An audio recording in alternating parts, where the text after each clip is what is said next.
Assalamualaikum warahmatullahi wabarakatuh.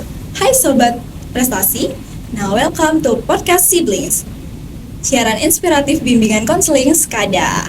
Nah, podcast ini itu bakal ngebahas tentang cerita inspiratif, insight keren, dan juga tips jitu buat kita upgrade diri dengan aku, Nan Elok, yang akan menemani kalian di episode 1. Nah, kali ini pas banget nih karena udah momen-momen masa ujian. Jadi kali ini kita bakal bahas tentang tips and trick untuk menghadapi ujian semester. Kali ini kita kedatangan tamu menarik nih, karena dia nggak cuma sebagai bintang kelas, tapi dia juga menginspirasi, mengharumkan nama SMK Negeri 2 Balikpapan. Terbukti ya, karena dia ini udah berhasil menang lomba akuntansi tingkat provinsi 2 kali. Kemudian dia juga lolos nih program magang ke Jepang, sehingga dia pergi ke Depok selama 3 bulan untuk mempelajari bahasa Jepang. Gak kalah penting lagi, dia ternyata juga siswi yang aktif untuk berorganisasi, serta menjadi mentor untuk accounting club dan juga buka sudo club. So, tanpa berlama-lama lagi, please give warm welcome untuk tamu spesial kita hari ini, yaitu Nicola.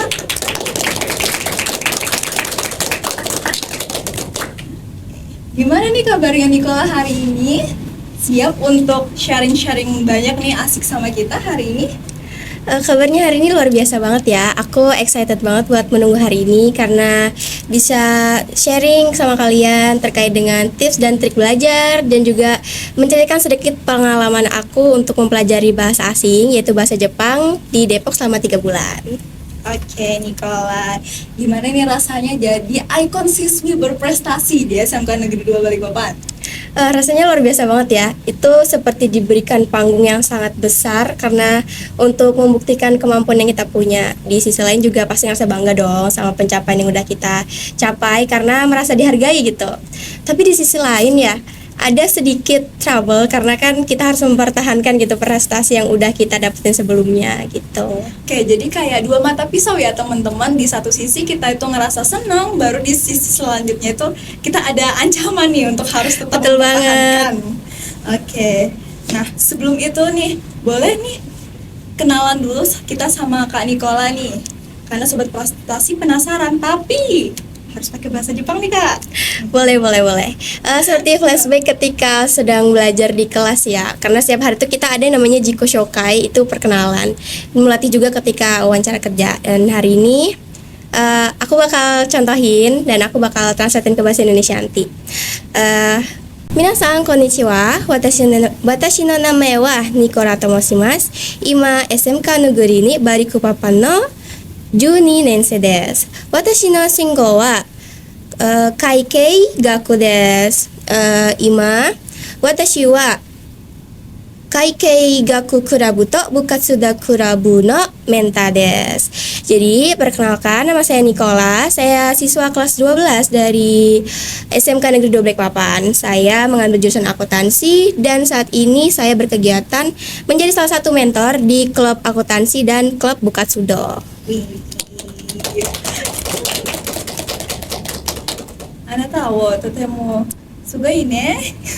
Padahal desu ne. Kamu keren banget nih Nicola. Sekarang coba sebutin 3 kata yang kamu banget nih Nicola. Kalau untuk 3 kata, apa ini dalam bahasa Jepang atau gimana? Oh iya, sekali nih dalam bahasa Jepang. Mungkin kalau 3 kata sekaligus itu agak susah ya, karena tapi kalau misalnya aku sendiri punya 3 frasa nih yang menggambarkan wah ini aku banget nih gitu. Jadi ichibang itu ada kokishin ga tsuyo yang artinya itu penasaran atau memiliki rasa ingin tahu yang tinggi gitu.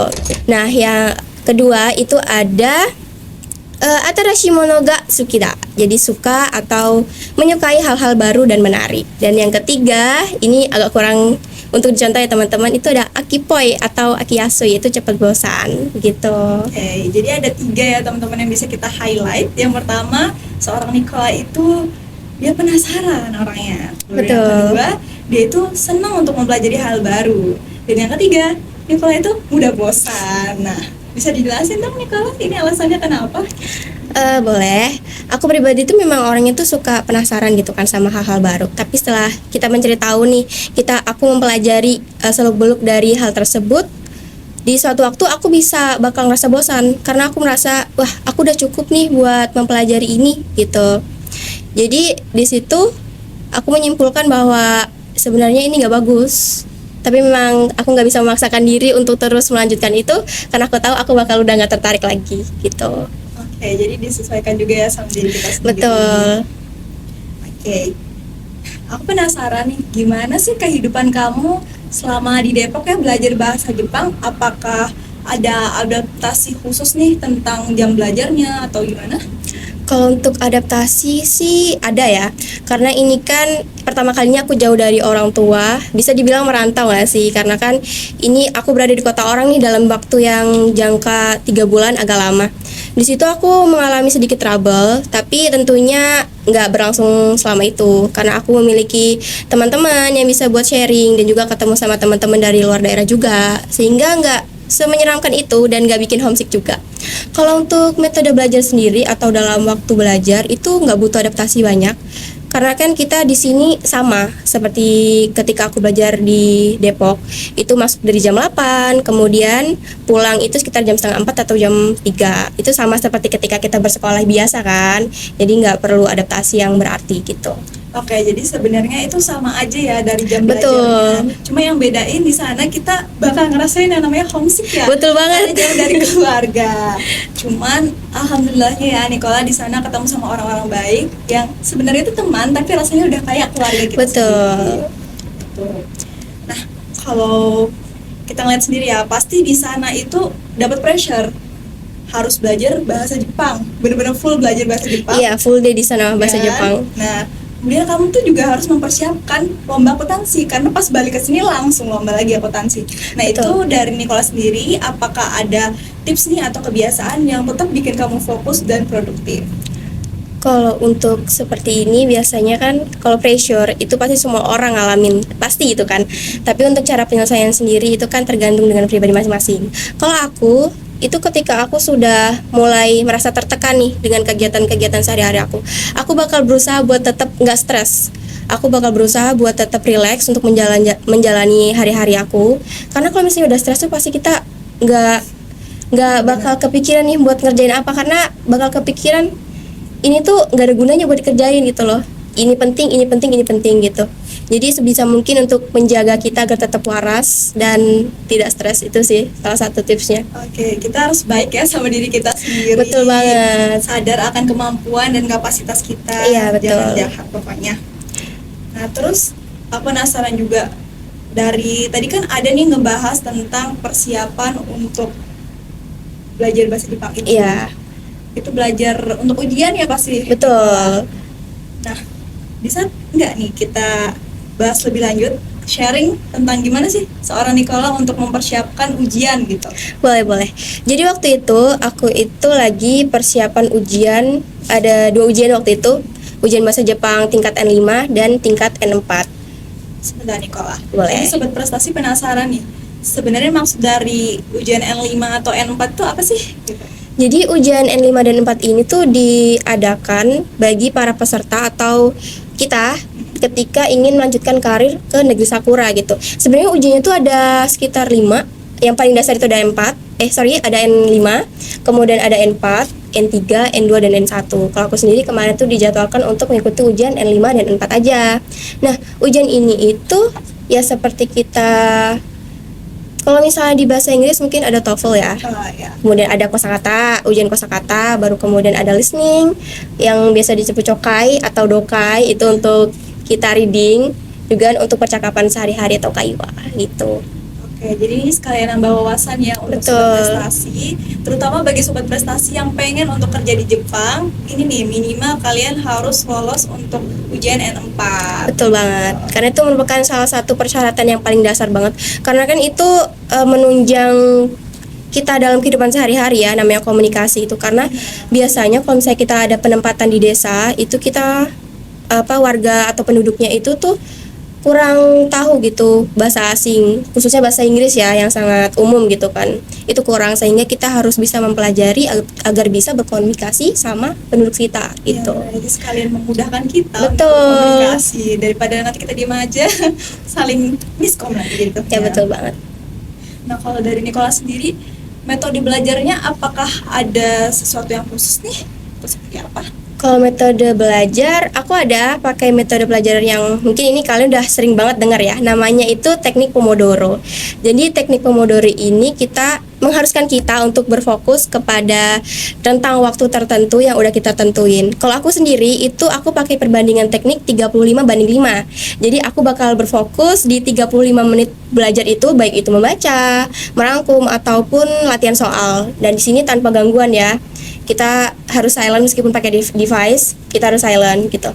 Nah, aku bakal istirahat 5 menit dalam selang itu. Jadi setiap 35 menit aku berfokus, 5 menit aku istirahat kayak gitu. Oke, teman-teman. Jadi teknik atau metode yang dipakai dari Nicola ini itu adalah teknik Pomodoro. Iya, Bukan betul teknik banget. Pomodoro ya, Bukan. teman-teman. Itu bahasa Jawa. Bukan. Oke. Dan juga di teknik Pomodoro ini 35 menit belajar, baru 5 menitnya Istirahat. Jadi jangan dibalik ya teman-teman. Nanti 35 menit kalian scroll TikTok, habis itu 5 menit kalian belajar tuh nggak gitu. Oke? Nah, Kalau menurut aku sendiri ya, teknik ini cukup efektif gitu. Karena kan kalau misalnya kita push diri kita buat belajar berjam-jam, itu menurut aku kurang efisien ya. Karena kan otak kita juga perlu istirahat gitu, untuk juga butuh waktu buat mencerna materi yang dijelasin atau yang dipelajari gitu. Tapi kalau untuk improvisasi, mungkin teman-teman bisa selingin tuh sambil dengerin musik atau lagu biar nggak ngantuk gitu kan. stay enjoy dan stay fokus ya Betul. teman-teman. Karena salah satu masalah ketika kita mulai belajar tuh pasti aduh ngantuk nih gitu. Bener Jadi banget. seling aja Jadi dengan kita snack harus atau melawan musik. rasa ngantuk kita ya. Mungkin bagi teman-teman yang suka kopi bisa Sambil ngopi-ngopi Ngopi dulu santai ya, atau benar-benar. makan cemilan boleh banget.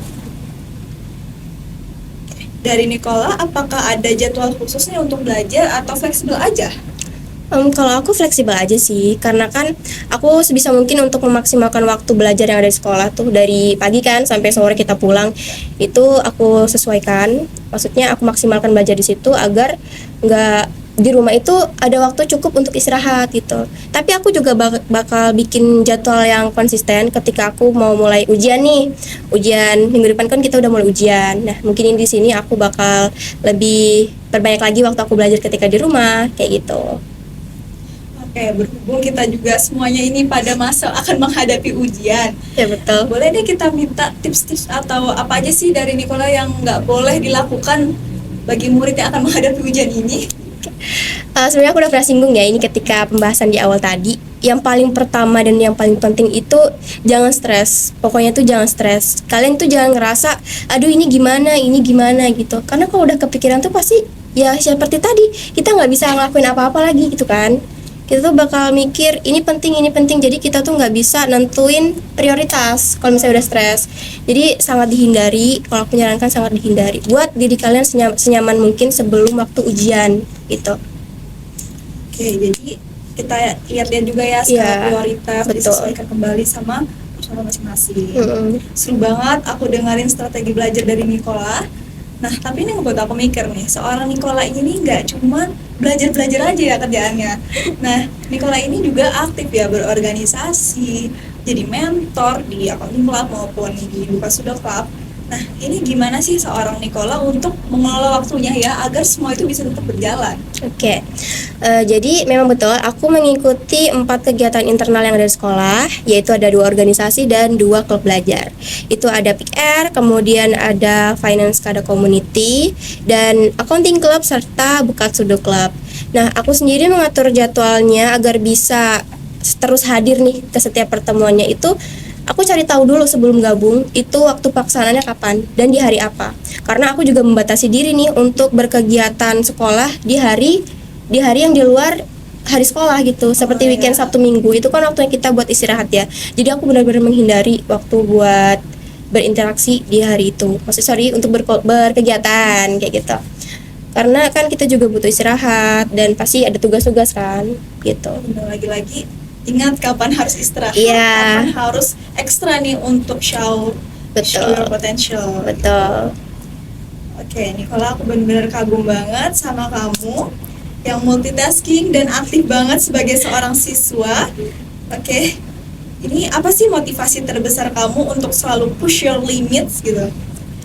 Motivasi terbesar aku tuh pasti yang jelas tuh orang tua ya, karena kan aku sebagai anak tuh tahu sendiri nih gimana perjuangan orang tua aku buat memberikan aku yang terbaik, baik itu dari pendidikan ataupun dari kehidupan. Sehingga aku sebagai anak ini muncullah rasa sadar diri gitu kan, gimana sih kita bisa membanggakan kedua orang tua dengan cara apa, dan tentunya juga melihat kapasitas dan minat begitu. Jadi motivasi terbesar aku sampai sekarang itu orang tua.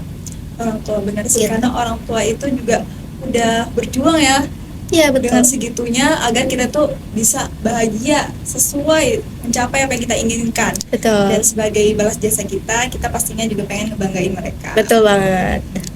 Nah, udah sampai nih kita di penghujung acara. Kata-katanya dong Kak Nicola. Kata-kata hari ini. Oke, jadi aku punya beberapa pesan ya buat teman-teman, bahwa kita itu harus tetap semangat buat belajar. Kita nggak bisa nih berhenti karena kehidupan tuh selalu memberikan kita ajaran yang baru. Memang ketika kita menjalani sebuah proses itu pasti ada tantangannya, tapi tantangan itulah yang membuat kita menjadi pribadi yang lebih baru lagi gitu. Dan hal terpenting yang harus kita lakuin ketika sedang berproses adalah jangan lupa untuk meminta restu orang tua dan juga meminta kepada yang punya kuasa takdir, yaitu Tuhan Yang Maha Esa gitu.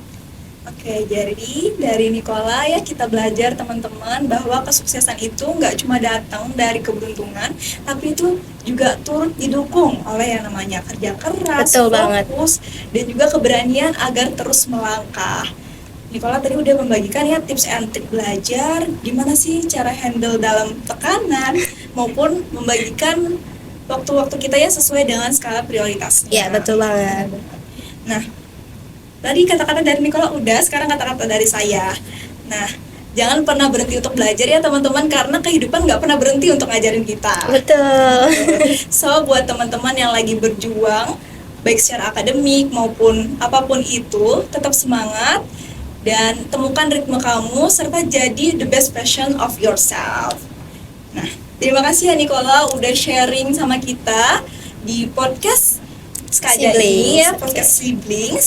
Nah, terima kasih banget. Semoga teman-teman dari Sobat Prestasi ini dapat mengambil hikmah dan menjadi siswi berprestasi yang lebih banyak lagi ya pastinya. Oke, sama-sama. Senang bisa berbagi cerita, dan aku berterima kasih juga karena udah diundang podcast kali ini untuk berbagi pengalaman dan memberikan sedikit tips gitu kan. Aku silakan untuk didengarkan dengan bijak dan dipilah-pilah, karena aku berharap ceritaku kali ini bisa menginspirasi kalian. Gitu. Baik, terima kasih juga untuk teman-teman Sobat Prestasi ya yang udah nonton Skada Siblings ya, Skada Podcast Siblings yang tentunya sangat inspiratif, menarik, dan semoga ini membawa perubahan juga di kehidupan kalian. Sampai jumpa di episode selanjutnya dengan aku Nan Elok. See you. Wassalamualaikum warahmatullahi wabarakatuh.